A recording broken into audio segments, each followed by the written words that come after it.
আসসালামু আলাইকুম এভরিওয়ান। আশা করি প্রত্যেকে ভালো রয়েছেন। আপনারা ইতিমধ্যে জানেন বাংলাদেশ পুলিশ কনস্টেবলের আবেদন শুরু হয়ে গেছে। এই আবেদন চলবে 1 অক্টোবর থেকে 15 অক্টোবর পর্যন্ত। তো কে কোন জেলা থেকে আবেদন করলেন কমেন্টসে জানাবেন। তো আজকে যে টপিক নিয়ে আলোচনা করব, তো মাঠে কী কী সমস্যা থাকলে বা কী কী কারণে আপনাকে মাঠ থেকে বাদ দেওয়া হবে, তো এই নিয়ে বিস্তারিত আলোচনা করব। তো না কিন্তু সম্পূর্ণ ভিডিও দেখার অনুরোধ। মূলত বাংলাদেশ পুলিশ কনস্টেবলের মাঠ হয় নিজ নিজ নিজ জেলার পুলিশ লাইন্সে। সকাল 8টা থেকে গেট দিয়ে প্রবেশ করানো হবে। গেট দিয়ে প্রবেশ করানোর আগে 2 কপি সত্যায়িত ছবি, অ্যাডমিট কার্ড এবং আবেদন ফর্মটি থাকতে হবে। যদি এগুলোর যে কোনো একটা আপনার না থাকে তাহলে আপনাকে মাঠ থেকে বাদ দেওয়া হবে, বা আপনাকে আপনার বাসা যদি কাছে থাকে তো 1 ঘন্টার মতো সময় দেওয়া হবে। এর মধ্যে যদি আপনি কাগজপত্র না আনতে পারেন তাহলে আপনাকে মাঠ থেকে বাদ দেওয়া হবে। তারপর আপনাকে গেট দিয়ে প্রবেশ করানো হবে। তারপর প্রবেশ করানোর পরে গেটের সামনে একটি স্কেল থাকে, ওইখানে উচ্চতা 5 ফিট 6 কিছুটা উপরে থাকে আর কি। ওইটার মধ্যে যারা না টিকবে, যাদের 5 ফিট 6 উচ্চতা, একদম অ্যাকুরেট 5 ফিট 6, এরা মাঠ থেকে বাদ করতে পারেন। তারপর মাঠে আপনার নিজ নিজ কোঠা অনুযায়ী, আপনি যদি সাধারণ কোঠা বা অন্য কোঠা থাকেন ওই কোঠায় দাঁড়িয়ে যাবেন। তারপর একজন ডাকার পর আপনার উচ্চতা, বুকের মাপ এবং ওজন মাপা হবে। এর আগে আপনার কাগজপত্রগুলো দেখা হবে।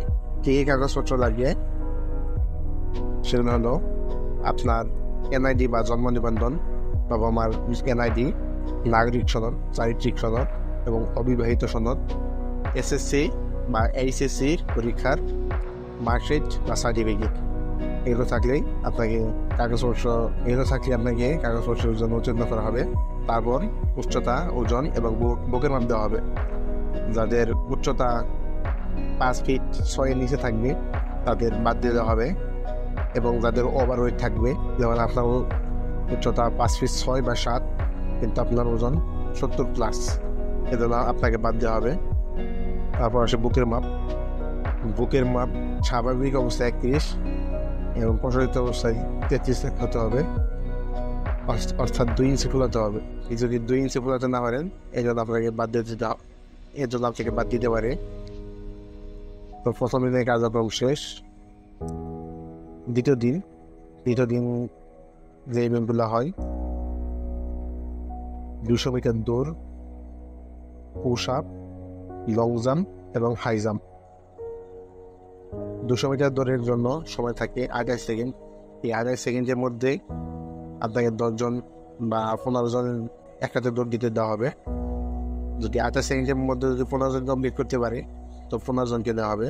আর যদি 28 সেকেন্ডের মধ্যে কমপ্লিট করতে না পারেন তো আপনাকে মাঠ থেকে বাদ দেওয়া হবে। এরপর আসে পুশ আপ।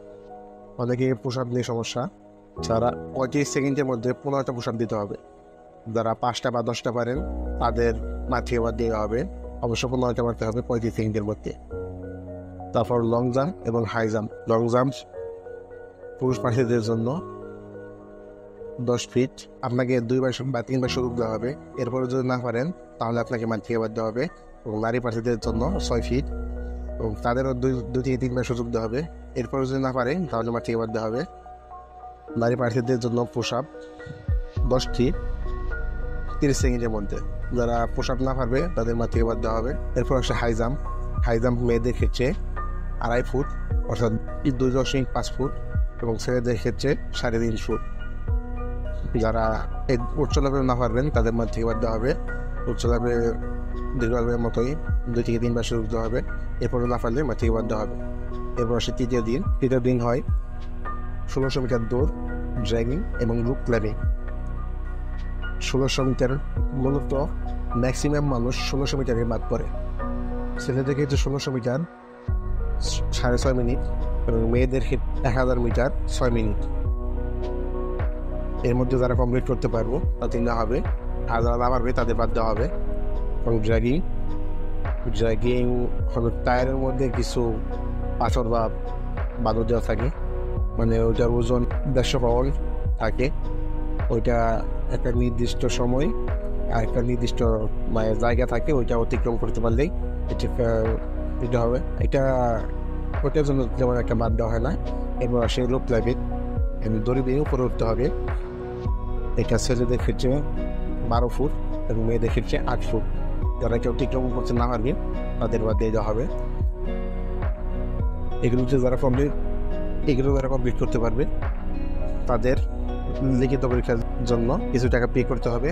তারপর লিখিত পরীক্ষার অ্যাডমিট কার্ড নিয়ে লিখিত পরীক্ষা অনুষ্ঠিত হবে। লিখিত পরীক্ষা 45 মার্কে হয়।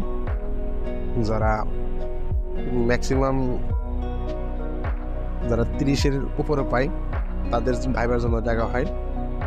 যারা 30-এর উপরে পাবেন তারাও অবশ্যই ভাইভাতে ডাক পাবেন। ভাইভাতে 3 থেকে 5টা প্রশ্ন করা হয়। ও ভাইভাতে যারা উত্তীর্ণ হয় তারা প্রাথমিকভাবে সিলেক্টেড হয়। এরপর হয় মেডিকেল, প্রাথমিক মেডিকেল হয় নিজ জেলায়। যাদের প্রাথমিক মেডিকেলে যারা উত্তীর্ণ হয় তাদের দেখা হয় চূড়ান্ত মেডিকেলের জন্য। চূড়ান্ত মেডিকেল পুরো বাংলাদেশের চূড়ান্ত মেডিকেল হয় ঢাকা রাজারবাগে। তো ঢাকা রাজারবাগে চূড়ান্ত মেডিকেল হবে, সেখানে ড্রপ টেস্ট, যারা মাদক আসক্ত আছে কিনা ওটা চেক করবে। যারা মাদক আসক্ত তাদের বাদ দিয়ে দেওয়া হবে এবং রক্ত পরীক্ষা করবে। রক্তে যাদের ভাইরাস, HIV, জন্ডিস এগুলো থাকবে তাদের বাদ দেওয়া হবে। যারা এই চূড়ান্ত মেডিকেলে টিকে যাবে তারা চূড়ান্তভাবে সিলেক্টেড হবে এবং তাদের 6 মাসের মৌলিক প্রশিক্ষণের জন্য রাখা হবে। আশা করি বিষয়টি বুঝতে পেরেছেন। তো ধন্যবাদ ভিডিওটি দেখার জন্য। চ্যানেলটি সবাই সাবস্ক্রাইব করে রাখবেন। ধন্যবাদ।